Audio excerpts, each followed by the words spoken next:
you hear confessions of traditional, like you're in our world, so obviously you can't reveal what goes on in confession. No, but you could talk in general. Right. So what do you think, like most of us in this world, because we're not, we always hear, the other side saying we're rigid, we're this or that, but what do you think our real sins that we really need to be working on?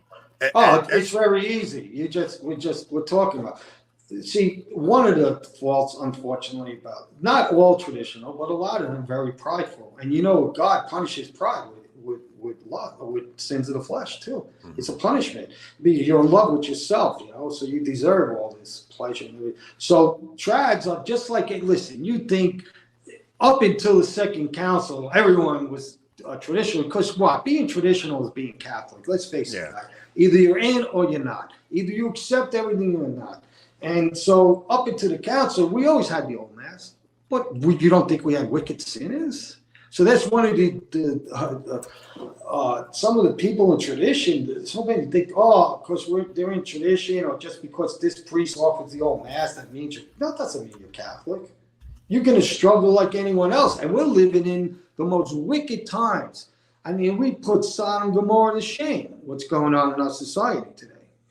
To shame.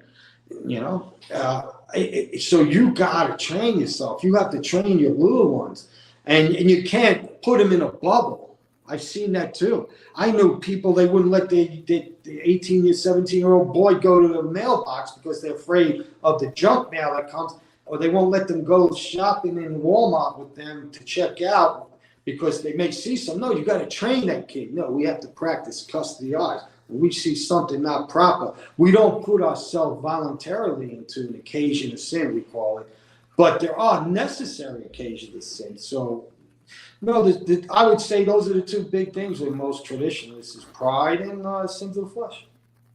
Yeah, I think the tendency is to think, we go to the traditional mass and we practice these traditional devotions and stuff, and I think a lot of people are missing what those things are supposed to be doing for us.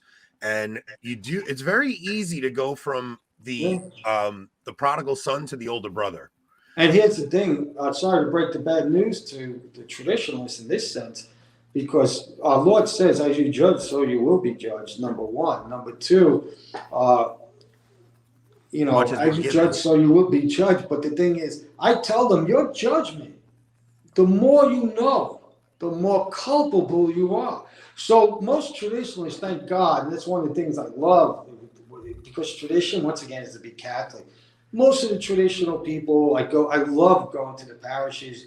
These little children in the second grade know more about the faith than the average adult that's 50 years old. And that's the truth. I said, so you know more, the more demanded out of you.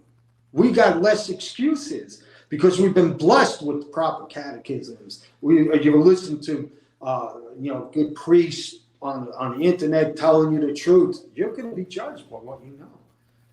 And not only that, we're obliged to keep on studying our faith. We're obliged. It doesn't end with confirmation. So some people really, they don't study no more. And you have to continue to study, because the more you know about God, the more you can love him, because he's so awesome. What do you think people